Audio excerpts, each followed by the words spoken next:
Hello everyone, my name is Christopher Wade and today we're going to be talking about breaking secure bootloaders. The purpose of this talk is to outline how signature protection mechanisms are used in smartphones to protect both the core firmware of the device and its peripheral hardware. This is implemented at the bootloader level, which also provides facilities for firmware updates and other management tooling which can allow you to interface with the device.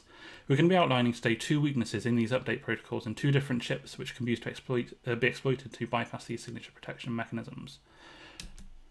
A bit about me before we start. My name is Christopher Wade and I'm a security consultant at Pentest Partners, where I mainly work in hardware testing and IoT testing. So the first project we'll be discussing is my attacks against the Qualcomm STM660 Android bootloader. So I'd purchased an Android smartphone to do some mobile research with a similar chip to this and realised I needed root access in order to use all my testing tools. On this particular device it required unlocking the bootloader, which disables signature verification mechanisms on the device, but in this case it required an unlock tool from the manufacturer. So some smartphone manufacturers often modify the bootloader which is provided by Qualcomm in order to add custom functionality which requires custom tools from them in order to unlock their bootloader and add other certain features, or sometimes to remove bootloader unlocking entirely. This often requires creating a user account on that manufacturer's website and waiting for a small period of time, such as 7 days to 28 days. Unlocks are then performed using custom USB commands, which are usually done via Fastboot on Qualcomm devices, and there are a good few reasons why they would do this. The first one is to prevent inexperienced users from being tricked into deliberately weakening their phone security, or to stop third parties from deploying malicious software to devices before sending them out to users. And lastly, of course, manufacturers can track who is unlocking their bootloaders in order to see what kind of research is being done. So on the particular device I was looking at, I managed to analyse a bootloader unlock, so I waited the 7 days and decided to see what the functionality was of the custom tool that's provided by the manufacturer. Using the USBPCAP USB library, I could analyse all of the data going back and forth from the USB host to the USB device, and found that during the unlock process it would send a 256 byte signature, which was downloaded from the manufacturer's servers and sent to the phone, using a small bit of data that was sent from the phone to the server. This is verified by the bootloader, which then unlocked the locking restrictions and allowed you to root the device as needed. I found this quite interesting, so I decided to use an older phone of mine, which by the same manufacturer, in order to analyse this functionality. I also set myself a personal challenge to try and break this functionality on this new phone before the 7-day waiting period. The device I was looking into was a mid-range phone released in 2017, which used the Qualcomm Snapdragon 660 chipset, which is an ARM64 architecture chipset that's quite common in smartphones. I previously unlocked the bootloader on this particular phone for the same kinds of research, but found that I could look at it again quite easily for this project using Fastboot. And the bootloader itself had been modified to add further custom functionality on top of the bootloader unlocking restrictions. So Fastboot is a command interface used for Android bootloaders, or most Android bootloaders, using a basic USB interface. Commands and responses are sent in raw text in most circumstances, apart from some very specific ones, including functionality like rebooting the device, flashing certain partitions, downloading data, or getting device info from the device, and of course unlocking the bootloader.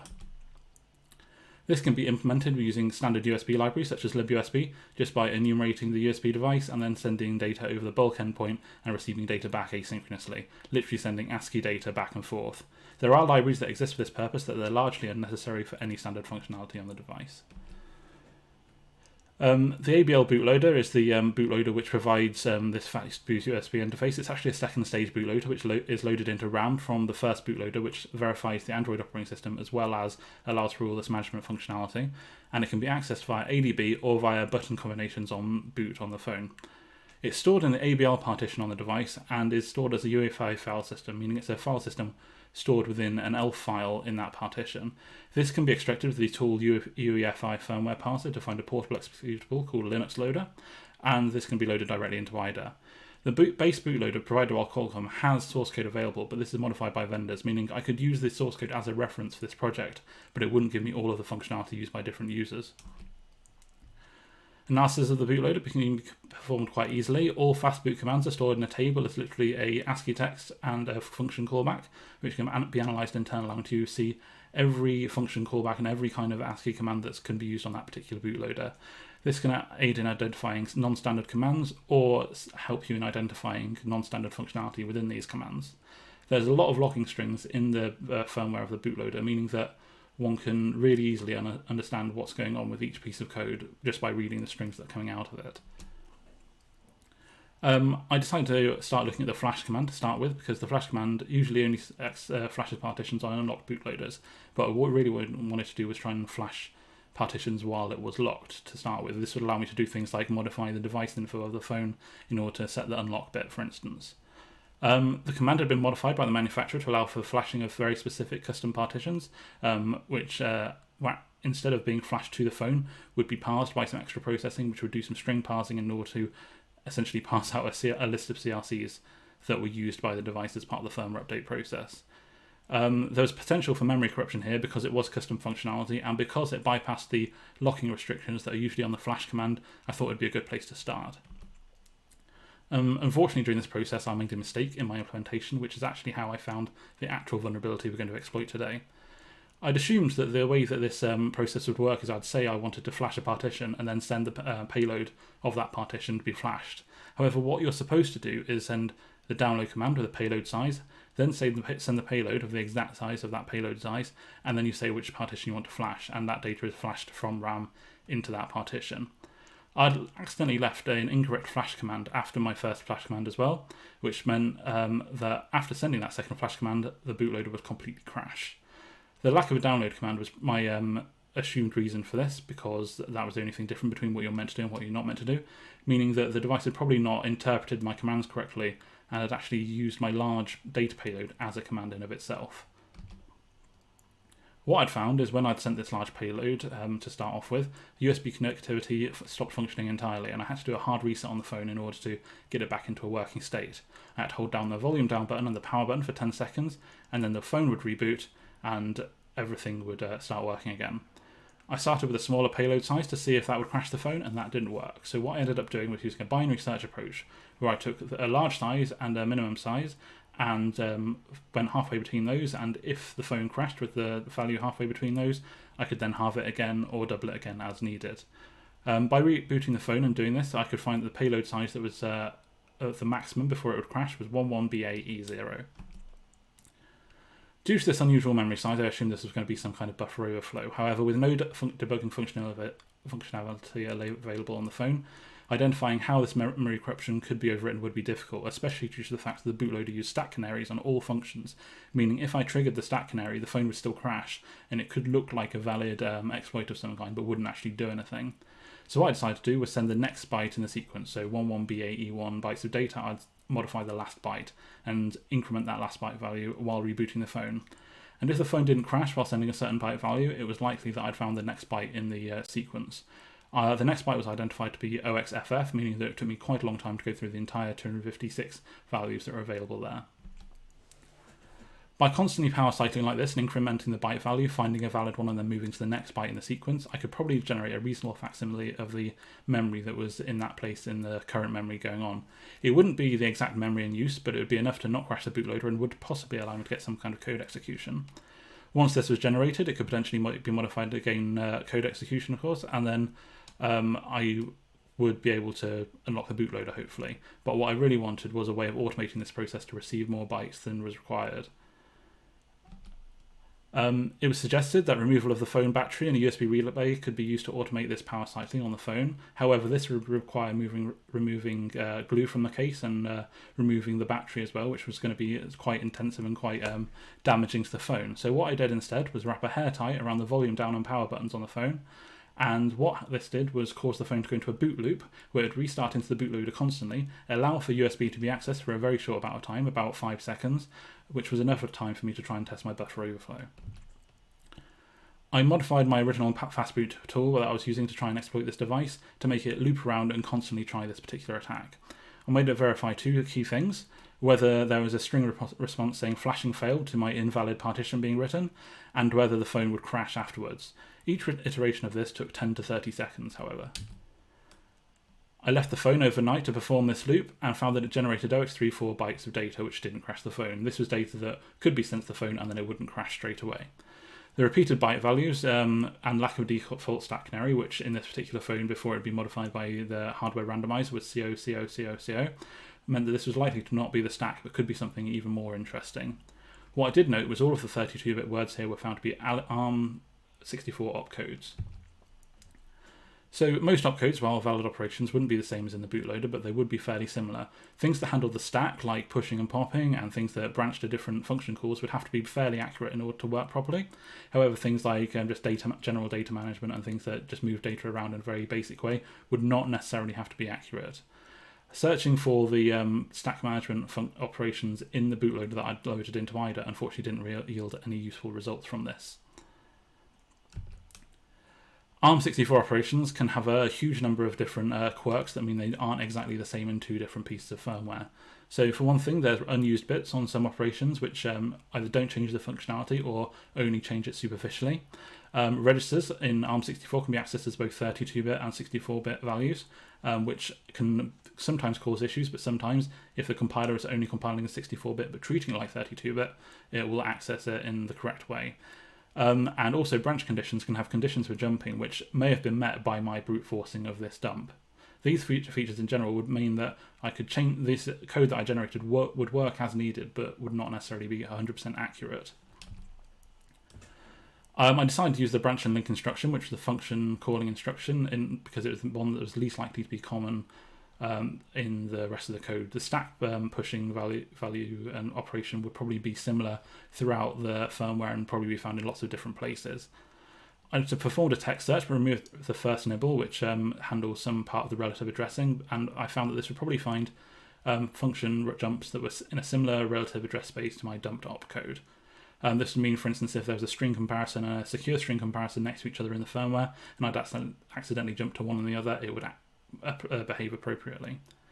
This identified a single valid instruction in the CRC list parser, which was the parser for the partition that I was flashing, and the opcodes were similar to what was in the memory dump when I looked at them directly, but not exactly the right. So analysis of the offsets showed that the bootloader in its entirety was being overwritten over 101000 bytes of data, and because the bootloader is executed from RAM, demonstrated by this overflow, I could just completely overwrite it with itself and the bootloader would continue to function normally, wouldn't crash, and nothing would go wrong. I got the original bootloader binary from the file system as I could before, but I could have also got it from an OTA update, and I could fully overwrite it in the using my tool to identify that this was accurate.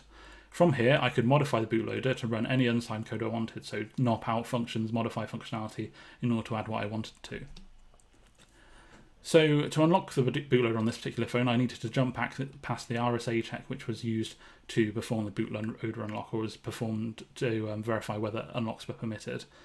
I could generate a simple branch instruction using the relative addresses between the function I'd overflowed and the unlock bootloader functions, so that I could modify the exact function I was already using to change the functionality. I used the Shellstorm online ARM64 assembler for this, as it's very quickly allows you to very quickly generate assembler code for this particular purpose. The process would be very difficult to debug, but a successful unlock would be very easy to identify by virtue of the phone restarting itself, erasing itself, and being unlocked. So here's a quick view of how this runs. So I run make and run because it's a C++ application, and it would send my data, try and flash CRC list, and when it sent flash CRC list, it would actually jump to the bootloader unlock command, which would send an OK response. And then because I'd messed up some of my stack handling in my particular operation, what would happen is it would then assign 512 bytes of corrupted data via USB. I couldn't ascertain the reason for this, but this demonstrated that the bootloader buffer overflow had occurred, the phone would crash, and then it would start up with an unlocked bootloader. I was able to procure a second smartphone which also used the STM660 for this purpose. Unfortunately, the original phone that I'd worked with, which was using STM665 before this whole project, was not vulnerable to this vulnerability in the same way, so I couldn't really use it to continue this project. This particular phone, however, had all bootloader unlocking functionality disabled by the manufacturer, meaning that if I wanted to unlock the bootloader, it would be very helpful, but it would also bypass some protections on their end. It was identified to be using a similar signature verification approach as the original phone, and I found that this is a very common approach just because it's easy to implement and fairly secure. I took an OTA image for the device because unfortunately I couldn't dump the bootloader directly because the bootloader is locked, and it showed the code which blocked the bootloader unlock. So you would run a bootloader unlock command, or either an OEM unlock command or a flashing unlock command, and it would tell you it's not permitted because the signature didn't match. I also found that there was no hidden bootloader commands here which would directly allow me to unlock the bootloader. Initially, I tried my old crash using the same amount of data size and the device still functioned, implying that the vulnerability may not still be present. However, I sent a much larger payload size of 8 megabytes and this crashed the phone, implying that the memory layout was slightly different, but the buffer overflow was still there. Manual analysis demonstrated that the bootloader was overridden after 403000 bytes instead of the original 10100 on the first device, and with this, a bootloader unlock could be rapidly developed. A single branch instruction was identified which jumped past the bootloader unlock command if it couldn't verify that signature, and simply by writing a NOP instruction over this using my buffer overflow, I could unlock the bootloader and allow the phone to be rooted. I disclosed this vulnerability to Qualcomm because it directly impacted them, because it was probably available on all STM660 based phones. One thing I wanted to add to this was bypassing the user data protection on Qualcomm's phones. Now, Qualcomm's chips encrypt the user data partition even if you don't use a PIN or any kind of encryption because of internal security mechanisms on the chip itself. This prevents forensic chip-off analysis, meaning that if someone removed the eMMC or the UFS from your phone, they couldn't directly access your user data. However, and if an unlocked bootloader tries to access this partition without erasing it on the bootloader unlock, it's identified as being corrupted because the unlocked bootloader can no longer access the encryption keys for this. However, bypass of these protections could allow the user data to be accessed for both gaining access to sensitive user data, but also some fun, useful purposes that could be of value to someone who wanted to root their phone in the first place. So, using Qualcomm's source code, which was available, the encryption process could be analysed. The encryption keys are intentionally inaccessible, even with code execution, because they're internal to the chip, and I found that the bootloader itself used an internal API to decrypt the partition, which wasn't modifiable by my exploit. This API verifies whether it's unlocked and whether the firmware is signed before giving the appropriate encryption commands to the user data partition.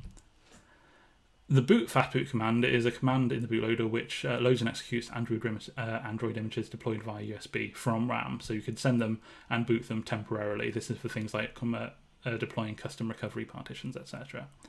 It was noted that the verification and execution of the image were two separate functions in this and in all other places in the bootloader, but here it was particularly prominent, and that there's a high likelihood that I could put some code in between these two function calls in order to swap out a signed image with an unsigned image after verifying that the image was valid and decrypting the user data partition. The boot command receives the full Android boot image, which has a special custom format via the Fastboot download command, which was outlined at the start of this talk, which is loaded into RAM, verified and executed. So by patching the boot command, the behavior could be altered for this time of check to time of use that I've just outlined. Instead of sending one image, two could be sent and then swapped after verification. So what I did was create a tool which sent 3 pieces of data to achieve this: a 4-byte offsite to an unsigned image, a signed image, and then the unsigned malicious image containing my own code. The boot command itself doesn't function on locked bootloaders in the first place, so the first thing I needed to do was modify that. So what I did was take the branch that says that there's boot commands are not allowed in lock states, and made that change the pointer to be pointing at my offset to be pointing at the signed image just by adding 4 to it. This would allow the thing to boot with my signed image and everything would start working again, and also bypass this routing protection. There were about 4 or 5 function calls between the verification and the booting at this point, and these were found to be largely unnecessary to boot Android. They're mainly just shopkeeping stuff to keep everything clean before booting into Android. By removing these, I could overwrite them with 5 separate spare instructions to be patched in, and this would be sufficient for me to swap from my signed image to my unsigned image. How this would occur was move my pointer back to the start of my payload, which was the offset, read that offset value, and then add that offset value to my current pointer. What this would do was go from the start of my original pointer and jump it straight to my unsigned image. And then what I need to do is point this new pointer into the data structure of the image buffer, which would then be executed from the boot Linux function. These would be sufficient to swap the signed image with the unsigned image, and patching this code and executing it in this manner was effective, meaning that I could bypass these user data protections. So there's a few cool things you can do with this, such as tethered root. So unlocking the bootloader on your phone wipes all of the user data because you can't access obviously the encrypted partition anymore, and to stop malicious users from accessing old data. Permanent rooting as well exposes the device to a much greater risk, which we don't really want. And really permanently rebooting the device isn't necessary for most users in most cases. So by deploying a rooted Android image via this time of use attack, these problems could be resolved because rebooting would stop executing that bootloader from RAM and would load the proper signed bootloader again. And a Android image of this type could be easily generated just using the amazing malicious app. You could also use this to bypass a user's lock screen by loading it into a recovery partition like TWRP quickly, or by running an Android image which didn't have these protections, or any other thing. You could modify the entire functionality of the kernel and the low-level root file system using this attack temporarily while the phone was booting. This allows you to bypass all of these lock screen protections. The last thing you could do was bypass the encryption on phones at a higher level. So via developer functionality, Android phones can add further encryption requiring you to put in a PIN number or a password on boot in order to access the user data partition, so on top of the original encryption that's already there as standard. This boot image can be modified still, however, because it's not encrypted, and you could then add your own backdoor. For instance, one could modify a boot image so that it had a reverse shell on it, deploy it to the phone, and then when the person unlocked their phone, you would have access to their user data via a reverse shell. Just by uploading the image in the same way as before, using this time of use attack, but modifying one of the init shell scripts in the root file system to add a interpreter shell, one could just get a interpreter shell this way. Obviously, it's not entirely a viable attack, but it is quite interesting. This time of use attack was also disclosed to Qualcomm, but we also discussed the fact that the attack was only possible with this initial buffer overflow vulnerability. So patching the buffer overflow would mean this vulnerability would not be possible as well. Patching the phone to prevent this attack would also be difficult because it's using unmodifiable APIs that can't be changed by the bootloader that I was modifying for this particular project. These weaknesses, however, could allow an attacker with physical access to get a huge amount of access to their phones, which they didn't have before.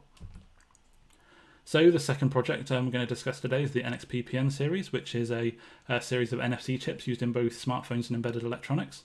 And by breaking the firmware protections on these chips, one can add new NFC capabilities to both their smartphone and their hobbyist product, if they had enough time and resources to do so. The NXP-PN series is extremely popular. It's used in millions of smartphones by varying manufacturers, and any exploits that I would identify would probably be transferable across a large number of smartphones. So I focused on the NXP-PN553, which is an NFC chip used solely in mobile devices, and was found to bear strong similarities between the PN547, PN5 PN551 and the PN5180. They all use similar firmware update files and protocols. They all used a Cortex architecture, and they all had very little public research available. There were other chips in the series, like the PN544, which didn't have ARM processors and used things like 8051, but I didn't focus on them for this particular project. So on smartphones, these chips are communicated with via the I2C interface at dev enq NCI, which uses standard I2C communication sent over this interface by sending the standard NCI protocol, which is a standard protocol used for NFC smartphone chips and other smartphone NFC chips, or other embedded NFC chips. But then it also used a custom protocol for firmware updates. Communication of these firmware updates and communications could be performed using ADB Logcat just on a standard smartphone, but I was using a rooted one for this process to access the hardware. Tracing the firmware updates can be very helpful in understanding the protocol without having to read too much source code, and I found that the firmware updates would only occur if the two signed firmware versions on the firmware updates differed. And as there were two firmware updates in the file system of the phone I was using, in the PN553 firmware and rec.so, I could swap these in order to force a firmware update to occur and trace how it worked. I could also trace some of the functions and commands against the available source code. So the firmware update is quite unique to NXP chips. It consists of a 1-byte status, a 1-byte size, a 1-byte command, a variable length of parameters, and a CRC16 value. And these can be encapsulated in OXFC byte chunks for large payloads, meaning that the large payloads we'll be discussing later could fit into those small sizes as just encapsulated data. Reads and writes, the dev enq were found to translate communication directly to I2C, and I/O controls on the chip would be used to swap between power modes from off, on, and bootloader mode. The firmware file format was found to be an ELF file, but more of a library, to be honest, because the file only had one sector, which contained a lot of binary formatted data that wasn't executable. The data was actually the commands that need to be run for a firmware update in sequence for firmware updates, and these commands could be extracted to rebuild the firmware image as it was unencrypted. The co write command was found to be used throughout this process. The first command was found to contain unknown high entropy data, including a hash and a signature, and all subsequent commands were found to contain a 24-bit address, a 16-bit size, and the data payload followed by an unknown hash. These commands were found to be required to be performed in a very specific sequence, which was the sequence they were found in the file, otherwise they wouldn't execute and the whole update process would fail. The memory addresses, the 24-bit ones at the start of commands, aided in reconstructing of the firmware, but I found that the firmware data was extremely small, not covering everything that would be required with an NFC chip. There were also multiple code references in there, which were in inaccessible memory regions that were likely to be in the bootloader as sort of like core libraries for the device to function. Two commands were found to read back memory from the chip, A2 and E0. A2 was a standard command which allowed you to read back arbitrary memory, but only memory that was also allowed to be written to for firmware updates, which was limited to a very small address space. And E0 is found to calculate a checksum of memory and provide a 4-byte piece of configuration data back, which could be stitched together by sending incrementing addresses to this command in order to generate the whole payload.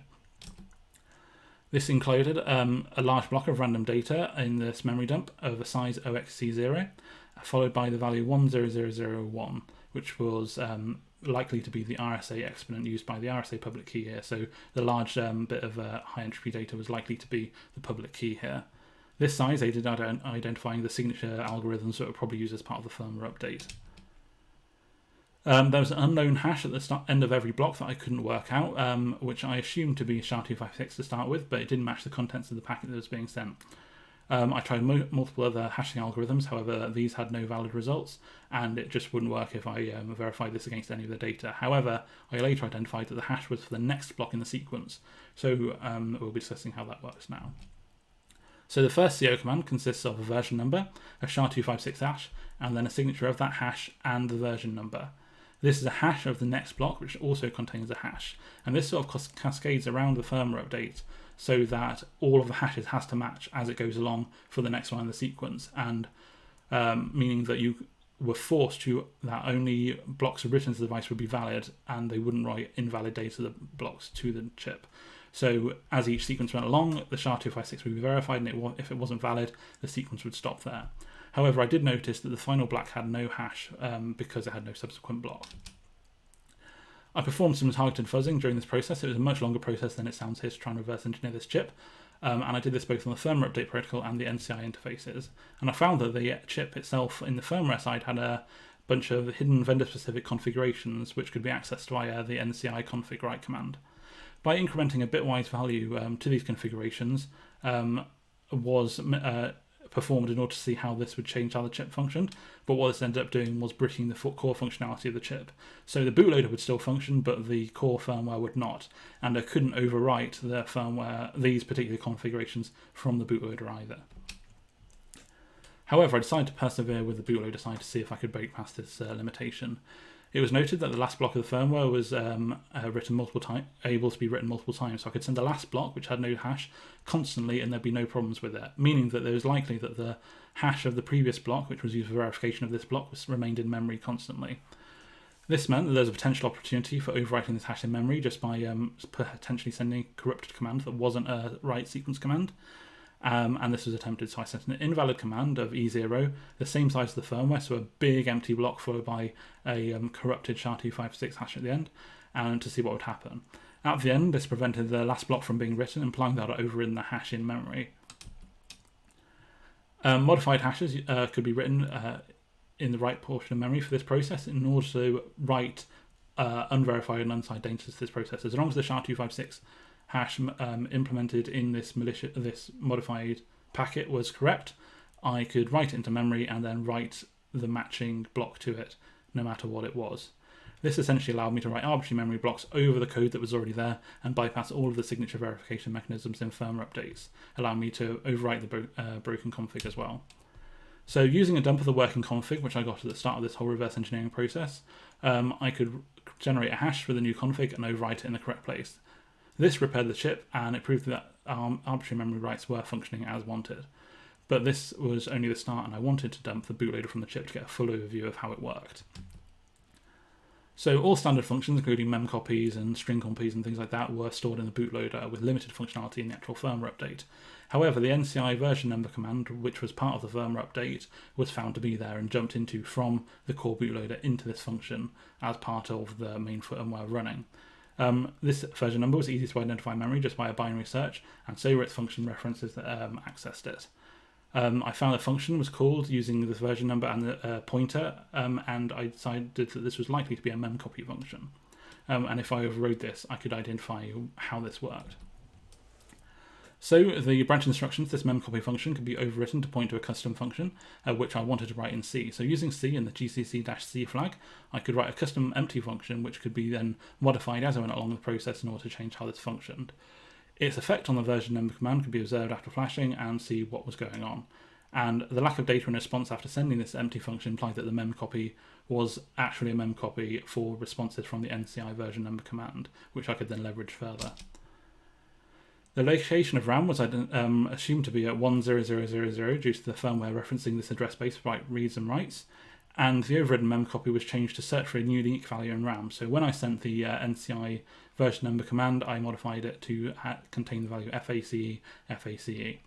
This provided a global pointer in memory at 10007, so right at the start of this RAM, which I could then modify to get that value as an arbitrary pointer, which I could then use to dump arbitrary data from the chip, allowing me to dump the bootloader. So with this and rebooting the chip while sending this NCI command, I could stitch the bootloader back together again and then disassemble it in IDA, demonstrating that this was a valid read. This functionality could be extended further if I wanted to modify the core NFC functionality of the chip. However, at this point I just wanted to disclose it because it's quite a high-risk vulnerability for this chip. I wanted to replicate it further as well, including on the PN5180, which is a chip often used by hobbyists for NFC connectivity.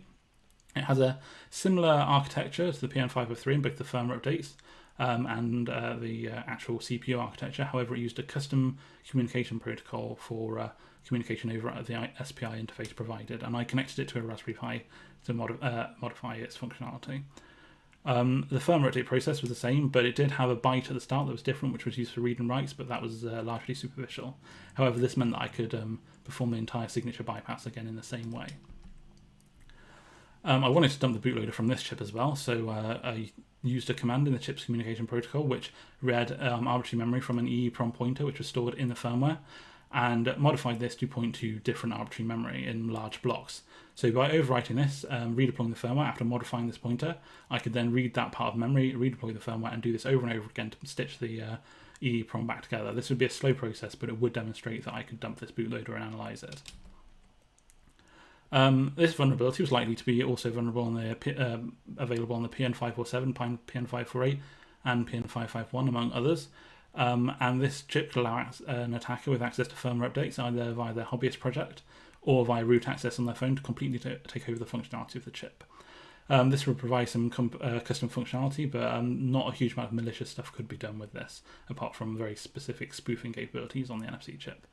On smartphones, this would require root access, as stated, which would be quite difficult to perform any backdoor attacks on this particular chip, and there'd be much better things you can do at that time. However, in hobbyist projects, this would expand the capabilities of the chip really far and give you a lot more control over how the chip worked for you.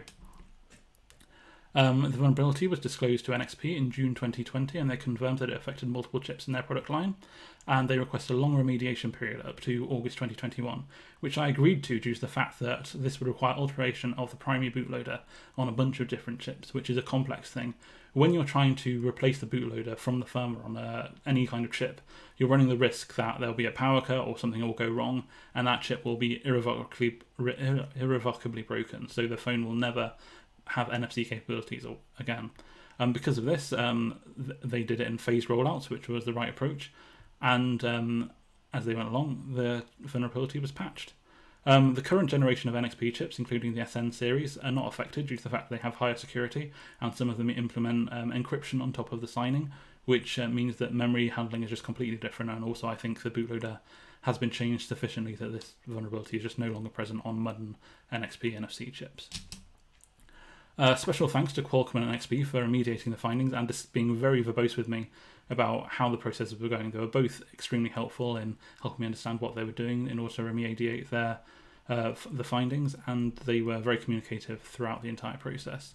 Firmware signature protections are only as good as their implementation, so if there's a small weakness such as a buffer overflow or even something smaller sometimes like a cryptographic weakness, these things can be bypassed in order to generate your own firmware payloads.